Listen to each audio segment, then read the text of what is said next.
Hello again, and welcome to Winning with the Wrangler at Dick Powell's Leadership Corner, brought to you by Earth, Wind, Fire, Water Training and Development, where our passion is building leaders of today and tomorrow.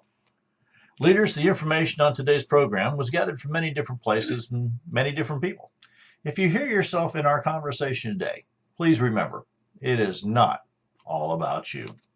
Today we have Miss Robin with us. Robin, how are you doing today? I'm terrific. I understand you're bringing to us today a topic that, well, it might sound interesting to some, but I'll tell you what, it's a common situation in almost every organization we've ever been in. Yes, every boss. Every boss. Every boss. So what is it? Oh, it's the WHAD Index. WHAD. Again, we talking WADE or no, that's no? WAD. WHAD. What we have always done. What we have always done. So it's WHAD. Okay. WHAD Index, and I've been using that term for probably 15 years. And it kind of goes along with the boss. So you've got your business, organization, family, and friends, and things go along, and you do things the way you've always done them. And then sometimes you make changes, and sometimes you get in trouble for that, and sometimes not. But the main thing is when you're with an organization that you have to make changes occasionally, because things just get really boring. So keep your WAD index in mind. What? You had a thought. Well, Woo. do you always have to change things to keep them from getting boring, or do you change them for the better? Well, okay, change can go either way. I guess I'm confused but here. I think what this is dealing with is if you keep doing everything the way you've always done it, You get what you always had.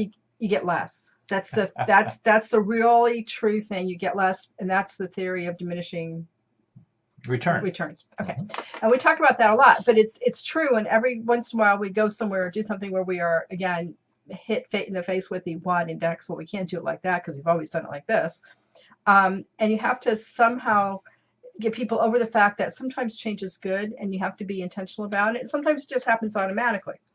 So I read an article in a magazine, and I'm getting caught up in my magazines, and this one was pretty good because it dealt with specifically churches, a denominational church. So again, if we never made any changes, we would be a dead denomination. And I think at this point, which we're dying right now. We are dying. Most denominations are. And when we look at how in the past probably 30 or 40 years, and it doesn't seem like that long, but it has been that long, since contemporary churches and non-denominational churches have come into play. They come in with new ideas, contemporary ideas, a lot of things going on in their congregations, huge membership. Huge membership. So they're doing something right. But we are noticing at this point, because again, it's been 35 or 40 years since this started, that slowly some people are coming back to the denominations. And they're looking for some things that they found in the non-denom church, in their denominational church. And one of the things we're looking for, honestly, is a smaller congregation. They're tired of dealing with 5 or 6 or 7 or 8 or 12,000 people. So again, when the churches are looking at their opportunities, and I don't think most churches are looking at their options. I think they're just doing what they've always done. Again, the WAD index, we've always done this. That more and more are going to go away. And out of this, I think it's going to come some kind of a metamorphical kind of thing we haven't even thought about yet. And that will be the way it goes. I think we're dealing with a couple of different subjects here. We're dealing with a lot of subjects here, but Robin's brain works that way. Okay. The WAD system is, what we've always done. What we've always done, the way we've always done it. But there's more than that. It is. It is really more than that. In our churches today that Rob and I have been affiliated with, especially denominational churches, right? What happened is that we kind of went through this situation where we brought on 2 or 3 services, and one was a new age or contemporary service, and the other one was to try to be the more traditional. Right. And trying to describe actually what that was then they tried to have blended. Yeah, blended's real big. And then you just have to look at all these different things, and aren't they all the same, just different? Yes, I believe they are. So a friend of mine came to me and said, gee, we really like this new church that we're going to. And I said, well, that's great. And they said, but we only go to the one service. They have 3 services, but we can only tolerate one. And I said, well, explain that to me. And then they went into the situation. Well, the first service is is really kind of laid back, and it has some music, and but they have a paid choir, they have a paid band, they have a paid this, they have a paid I was that. wondering if it was organ and piano or And then or, the second service, they have a little more songs, there's a little more music, percussion. it's a little louder. And she said we just can't go to the third service because it is so loud. It's like going to a rock concert and you come away with a headache from your head just banging off the wall. And so I asked her about the message. I said, did the message change? And she said, well, there's 3 different pastors. And so there's 3 entirely different situations. Now, what Robin was describing to you is that in our denominational church, that's a non-denominational church, by the way, and in our denominational church, they've tried all these things. Well, let's have a first service that's more for the young people. Well, yeah, that worked out well. What we found out, quite frankly, is the older people like that service better than the other service because of the time. The time. Not so much the message or the music. But then we found out also that the same pastor was doing the same message at the morning as well as in later in the day. Well, the other thing you need to bring up here is at that time, and this is probably 25 years ago. Okay. So get your mind around how 25 years ago what was going on. Both services had the same message, the same pastor with the same sermon, whatever message every week, but the music was different, and there were no creeds or Lord's Prayer or anything like that in the first service because contemporary people didn't want that. They did some research, whatever. Okay. What they found out was, like Dick said, the people that wanted to be in church at 8:30 on Sunday morning were in church at 8:30, and they just dealt with it. But the families that had young children that wanted their children to know the creeds and the promises and the traditional music, they stayed in bed and stayed at home and came to the later service. Yeah. And that kind of backfired on what they expected. So then they went something, pastors changed, whatever, and they went something more blended, and we're not sure what that means. Well, the blended service really had some really nice music to it, as far as I was concerned. Things that you could sing, and it still kept some of the older music that I enjoyed. The old hymns. But what I enjoyed about it was the pastor was real, and he spoke about real things in today's time zone. Right. Okay, and so that meant something to me. Now, the people that we were sitting around and we enjoyed, we found that they were in the same situation because it was a different way of looking at the traditional message. Right.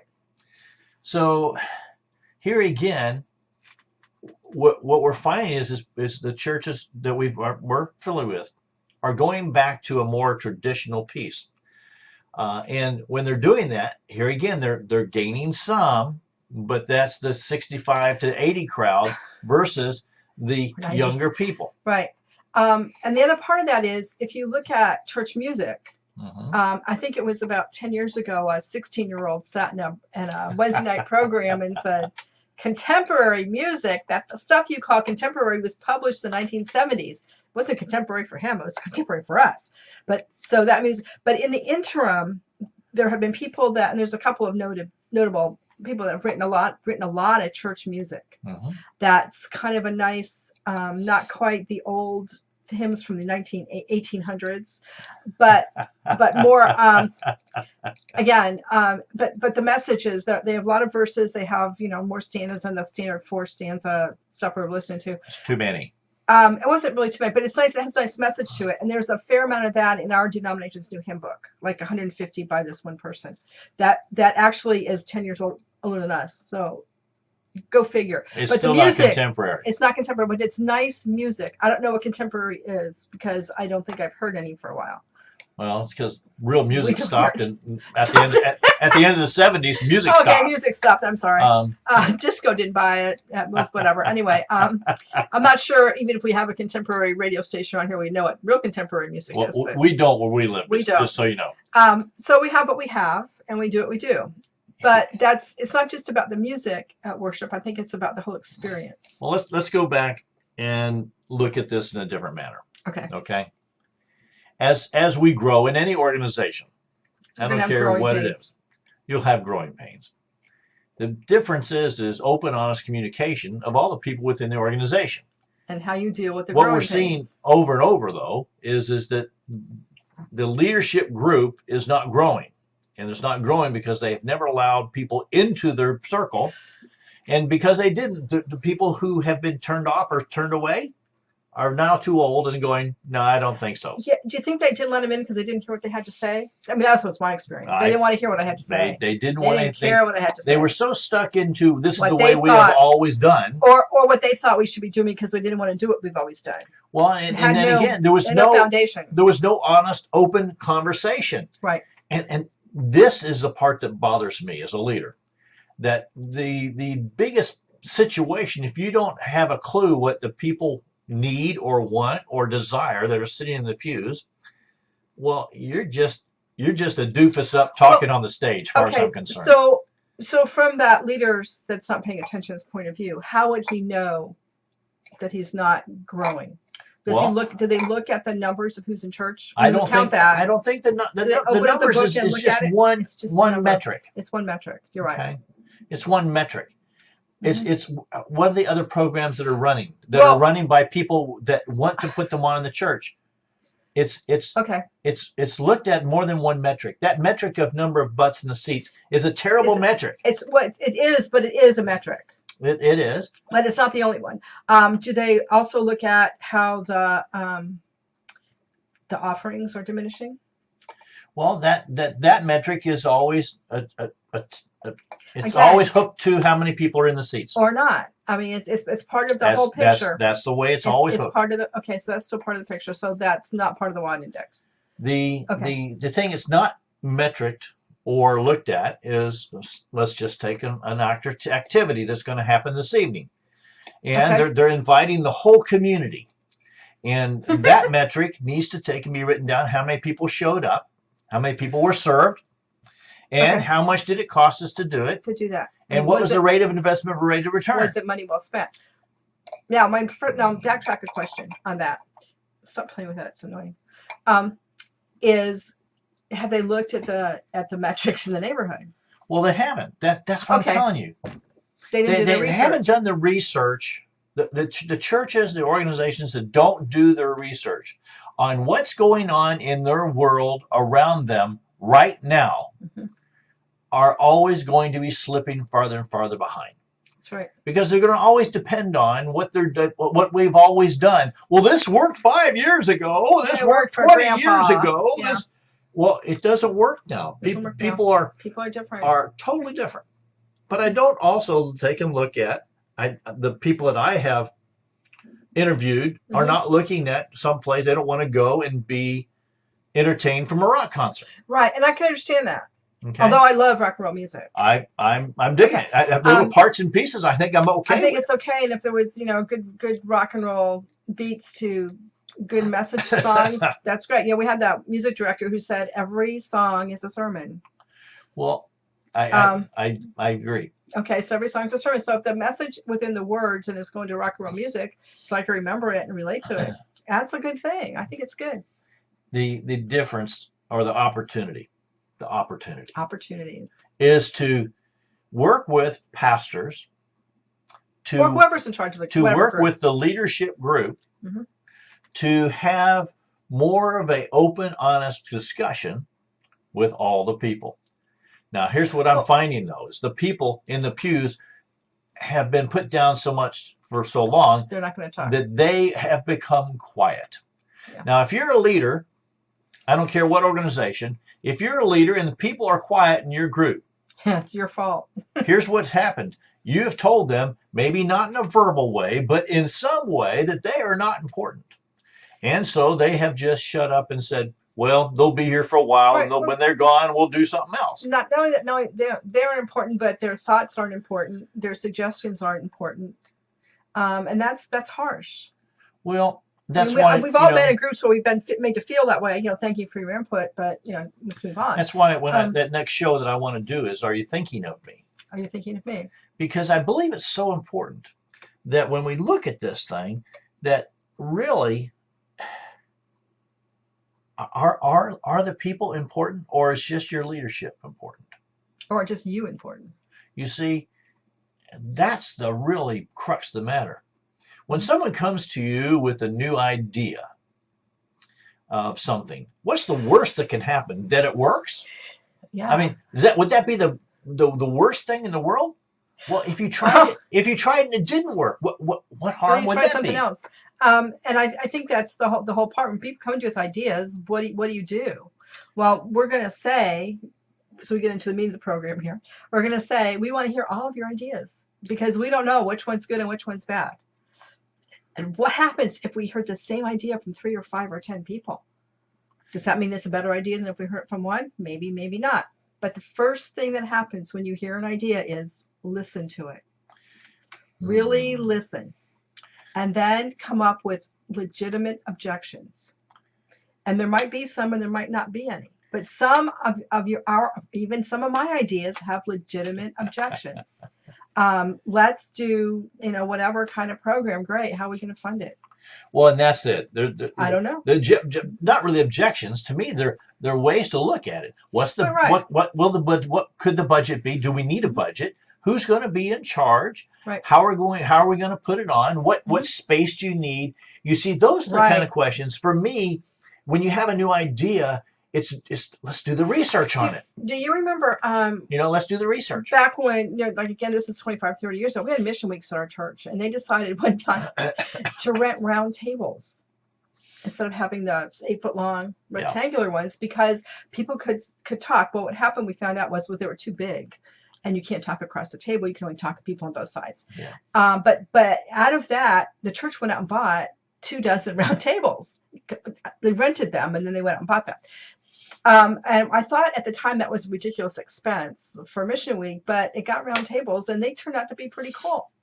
So sometimes ideas are good, and those people may have been trying to get the property people, whoever's in charge of the furnishings, to buy round tables for 10 years and didn't get anywhere. And maybe that was the only way, because people frequently must experience the change before they accept the change or have anything nice to say about it. Maybe that was their way to get round tables.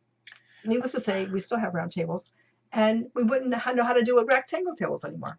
I still think that it boils down to someone comes to you with an idea. You're a leader, and they come to you with an idea. Mm-hmm. Don't just take and jump on the bandwagon and tell them all the ways why it can't. Right. Encourage them to go do the research. Mm-hmm. Bring back. And what do we need to do to get prepared? Mm-hmm. And then give it a shot. Right. I asked this question of a pastor the other day. What do you have to lose? And what his unsaid answer was, my power. My power. You see, he couldn't quite handle anyone else doing another activity the same time he was doing an activity. Oh, yeah. Now, in my office, there's a big sign. It says accountability starts with me. It's a big sign. And that big sign has been there for a long time. Yeah. When I had my office and I was in an executive, it was there right behind my desk every day. Mm-hmm.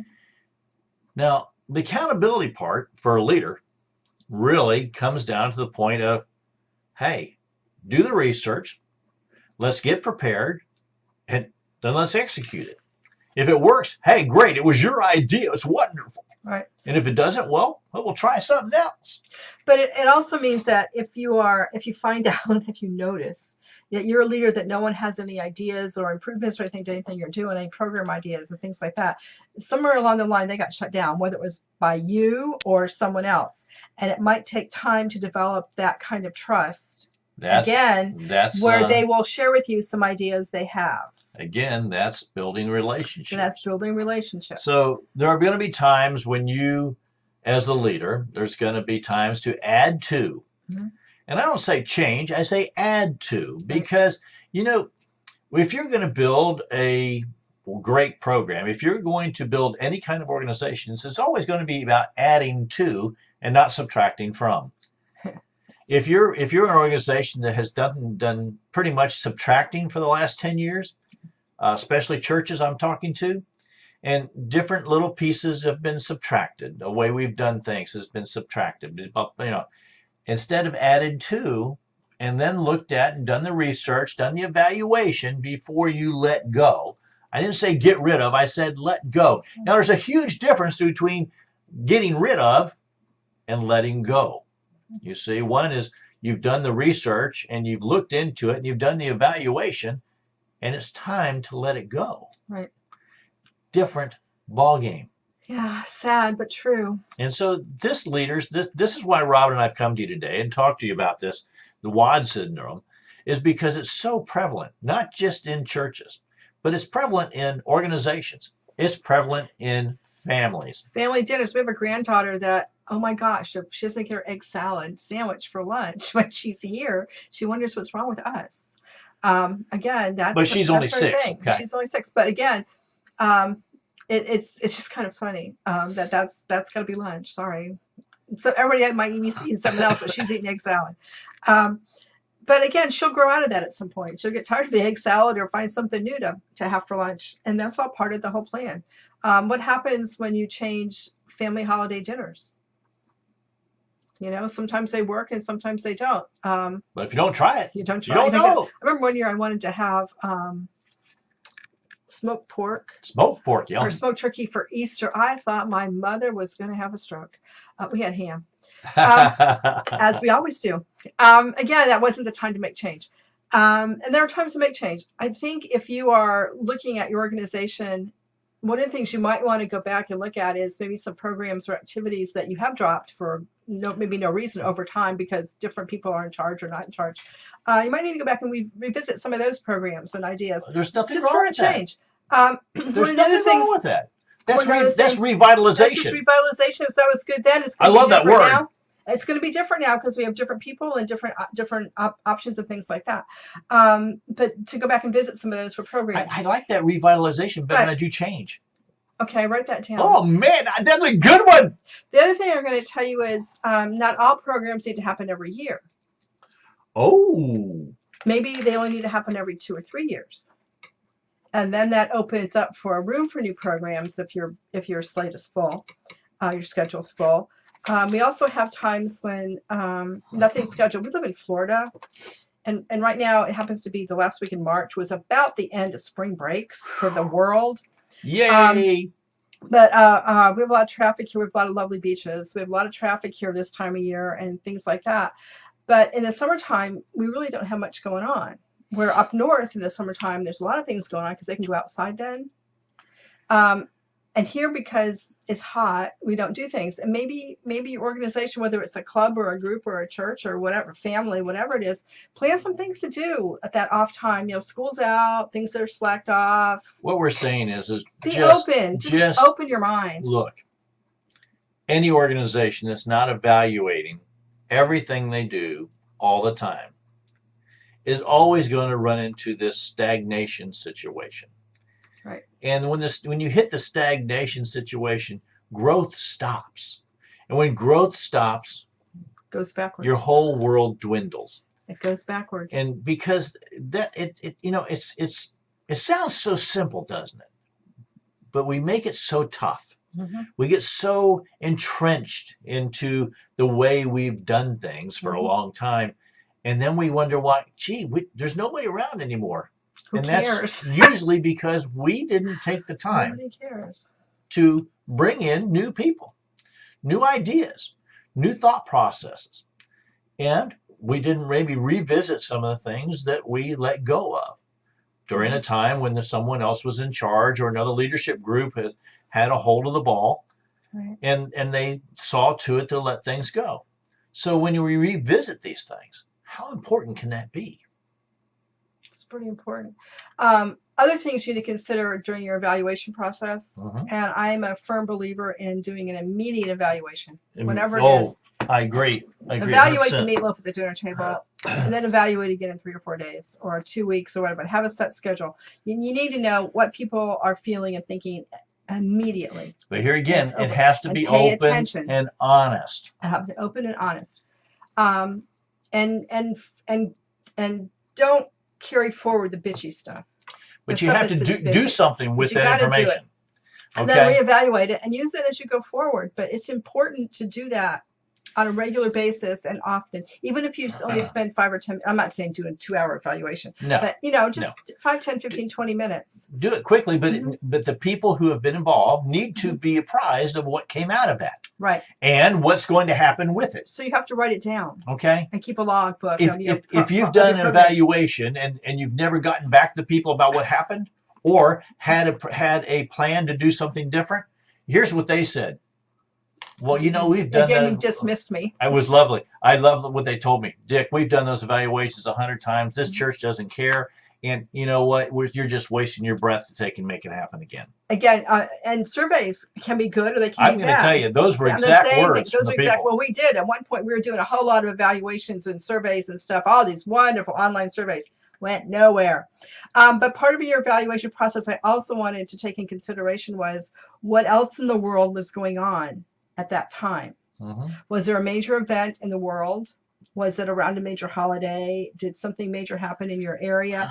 Because those kinds of things can sway the results, and you have to pay attention to I those. agree. But So again, don't dismiss them. no matter what, if you don't take it back to the people who did it and give them nothing. and give them what what came out of it, Right. and some kind of plan that we're going to, well, that didn't work real well, so we're going to let that one go, or we're going to do something different, or here's the thing, it just bites my hiney. They do this big whoop-de-doo, and then you never hear about it ever again. And when you ask the leadership, they go, well, it was in our notes. Where are your notes? Go? Well, you don't get them because you weren't in the meeting. Yeah, I'm just. And I'm gonna tell you what that does to the people sitting in the pews. I'm gonna tell you what it does. It just occurred to me that I moved up into a leadership position in one of the groups, and I didn't have the previous leader's notebook for information about programs. Whoa, what a bunch of so now we're back to square one, and I don't think she still has it to even pass it on to me, which is kind of a waste of that whole. You lost all the information. We lost information. Didn't bring up our leadership. We didn't train them. We didn't instruct them. We didn't teach them. We didn't do anything. No matter what, this whole conversation, the WHAD syndrome all represents around non-leadership. And there are some good things in the WHAD index that you need to keep. Like the process of handing the information forward so they have it to rely on if they want to or not. Well, that's a practice and procedure. Well, it is, but it's still part of the WHAD index. It is, but I don't know. It's the whole picture. I've just really kind of, when we decide we're going to talk about this, I have to tell you, I had to almost temper my thought process because of things that were happening. And things are always happening. They're always at some. Everything we're involved in is at some level on that scope at any given time. I'm totally befuddled about the number of religious organizations that I'm with right now who are struggling, mainly because there's been no instruction of their leaders, and they've held it tight to the vest. And so the people who are in the congregations have no idea that they're broke or the roof leaks or something else. I'm going to tell you.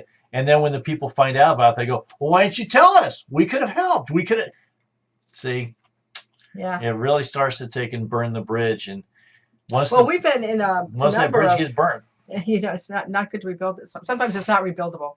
Been a bunch of churches lately, and looking around in other buildings here and there where obviously somebody should have been doing some maintenance work on the outside structure, and I don't think they realize that when you let the outside structure go, the inside structure gets damaged too. Oh no! Keep an eye on those things. Yeah, I tell you. You got to be aware. Just be aware of the WHAD syndrome. Be aware. Be conscious.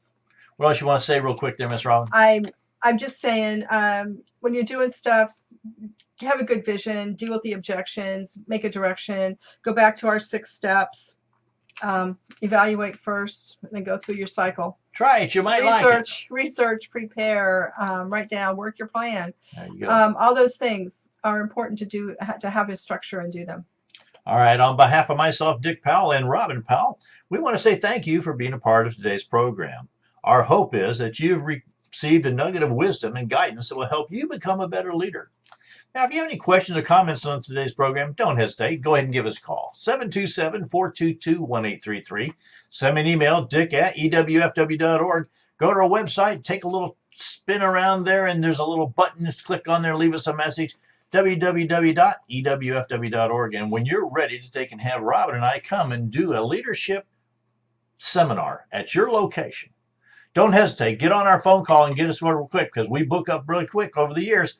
And until next time, it's DW the Wrangler saying, ride hard, ride fast.